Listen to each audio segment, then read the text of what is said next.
குருவே போற்றி ஒளியும் ஒளியும் எனக்குள் காட்டி உணர்த்திய குருவே போற்றி.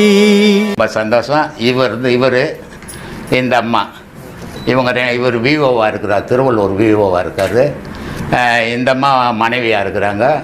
இவங்க ரெண்டு பேர் தான் எனக்கு அடுத்தபடியாக ஆசிரமத்தை மெயின்டைன் பண்ண போகிற குருமார்கள். லேடிஸுக்கெல்லாம் அந்தம்மா உபதேசம் கொடுக்குறாங்க, ஜென்ஸுக்கெல்லாம் இவர் உபதேசம் கொடுக்குறாரு. ஐயா, இன்னொரு விளக்கம் ஒன்று சொல்லுப்பா. இறைவனுக்கு 2 தம்பதிகள் இருக்கிறார்களே, எதற்காக 2 தம்பதிகள்? இந்து கடவுளில் ஐயப்பனை தவிர மற்ற எல்லா கடவுளுக்கும் 2 மனைவிகள் உண்டு. இப்போ எங்கேயும் போய் அவர் சம்பாரித்து சோறு போட போகிறதில்ல.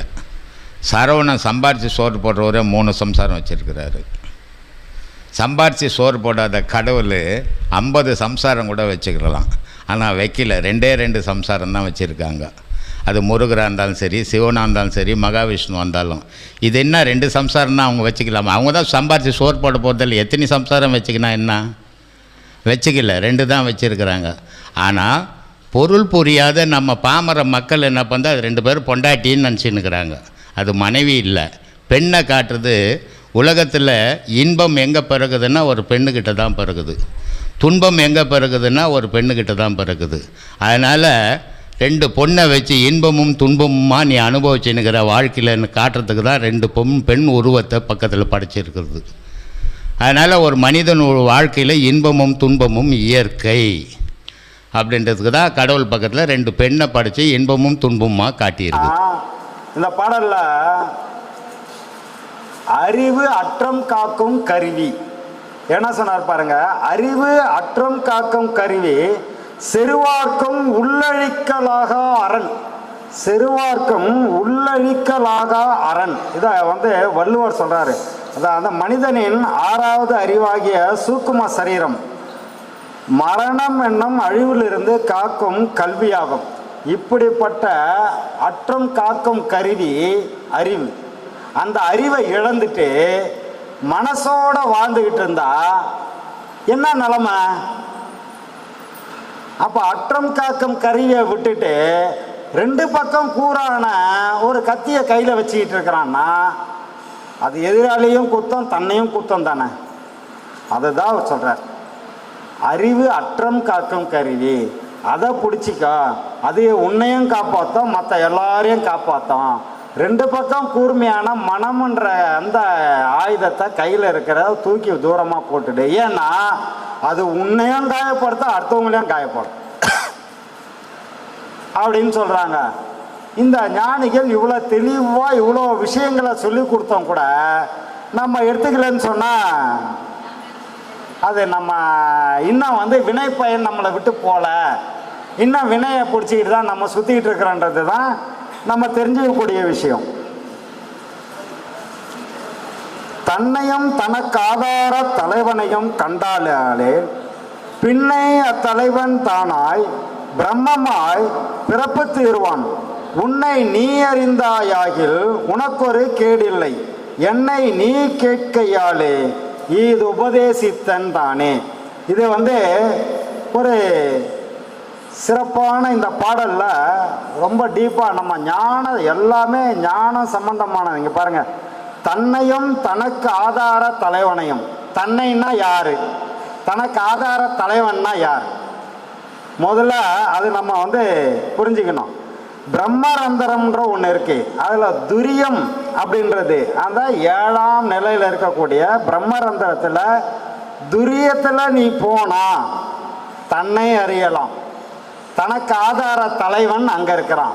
என்ன தனக்கு ஆதார தலைவன் யாரு? ஆன்மா. எங்கே இருக்கு? பிரம்மரந்தத்தில். எப்படி இருக்கு? உயிரின் சொரூபமாக இருக்கு, உயிரின் சொரூபமாக இருக்கு. அதுதான் அவர் சொல்லுவார். தன்னையும் தனக்கு ஆதார தலைவனையும் கண்டானானே பின்னை அத்தலைவன் தானாய் பிரம்மமாய் பிறப்பு தீர்வான். பின்னை அத்தலைவன் தானாய் பிரம்மமாய் பிறப்பு தீர்வான். அப்ப என்ன அர்த்தம்னா, நீ அதை பார்த்துட்டாலே, நீ தலைவன் உணர்ந்துட்டீங்கனாலே அது என்ன ஆகுதுன்னா அதுவே பிரம்மம் ஆகுது, அதுவே உன்னோட பிறப்பை தீர்க்குது. இப்போ சொன்னா இல்லையா, தானே தனக்கே நண்பனும் நட்டானும். முடிவு பண்ண வேண்டியது நீ தான், உன் கையில தான். இப்போ அதை தான் இவர் சொல்றாரு, நீ அந்த தலைவனை பார்த்துட்டா அவர் தான் உன் பிறப்பை தீர்ப்பாரு, பிறப்பை அறுப்பாரு அப்படின்னு. பிரம்மமாய் பிறப்பு தீர்வான், உன்னை நீ அறிந்தாயாகில் உனக்கு ஒரு கேடு இல்லை, என்னை நீ கேட்டாயாலே. என்ன நீ உன்னை நீ அறிஞ்சிட்டா உனக்கு கேடு இல்லை, இது நீ என்ன கேட்டதால. அந்த ஞானி சொல்றாரு, என்னை நீ கேட்டாயாகில் இது உபதேசித்தேன் தானே, நீ கேட்டதால நான் இதை சொல்றேன் பண்ணிட்டாரு. நானே உனக்கு சொல்லலை, நீ கேட்டதால உனக்கு நான் இதை சொல்றேன். அப்போ ஞானிகள் எப்படி சொல்ற, கேட்டாதான் சொல்லுவாங்க. யாராவது கேளுங்க, எதையாவது என்னால் சொல்ல முடியுதான்னு பார்க்கலாம். ஞானம் எங்க இருக்குது? ஞானம் எல்லா இடத்துலையும் இருக்குது. சரி, எல்லா இடத்துலயும் இருந்தா ஏன்பா இந்த மாதிரி நடக்குது? இல்லை, அதை கற்றுக்கணும்ல நம்ம. எங்க இப்போ கற்றுக்கணும்லையே இது மாதிரி தானே இருக்கிறாங்க. இல்லை, ஐயா சொல்லிட்டு போய்கிறாய்யா, உங்களை வெளிப்படையாக வச்சுக்கிறாங்க. சரி, ஆனால் யாருமே கற்றுக்க மாட்டுறாங்க. நம்ம என்ன பண்ணுறது? அங்கே ஆசிரமம் வச்சுக்கிறாங்க, ஆசிரமத்துக்கு முன்னாடி உங்களை வச்சுக்கிறாங்க. ஆமாம், அதுக்கப்புறம் யார் வரணும்னு சொல்லிட்டாரு, ஏன் மக்கள் ஏற்றுக்க மாட்டுறாங்க? என்னப்பா அது அஞ்ஞானத்தில் இருக்கிறாங்கப்பா. அவங்கள போய் ஞானான்ட்டியே, நீ ஏன் தப்பாக சொல்லிட்டியே? அவங்க அஞ்ஞானிகள். அவங்களுக்கு ஞானம் இருந்தால், அறிவு அவங்களுக்கு வேலை செய்தால் அதை என்னான்னு சிந்திப்பாங்க. மனசளவில் இருக்கிறவங்க அவங்க, அறிவு வேலை செய்யலை அவங்களுக்கு.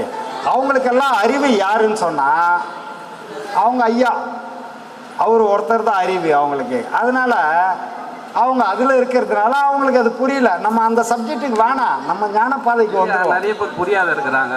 ஆமாம், ஏன்னா ஐயா இந்த பிரச்சனை எல்லாம் வரும்னு சொல்லிட்டு தான் உங்களை முன்னாடி நிறுத்தி வச்சுக்கிறாரு.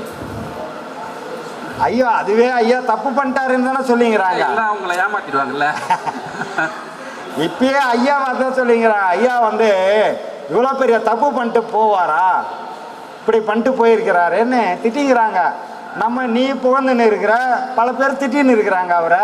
நம்ம என்ன பண்ண முடியும்பா? அவன் மனசுக்கு என்ன தோணுதோ அதுதான் அவன் செய்வான். ஒருத்தன் திட்டுறான், ஒருத்தன் புகழறான், நம்ம என்ன பண்ண முடியும்? இது உலக நியதி, அதை விடு, வேற சப்ஜெக்டுக்கு. ஞானம் இருக்குல்ல ஐயா, எல்லாருமே அடைய முடியுமா? கண்டிப்பா எல்லாரும் அடைஞ்சே தீரணும்.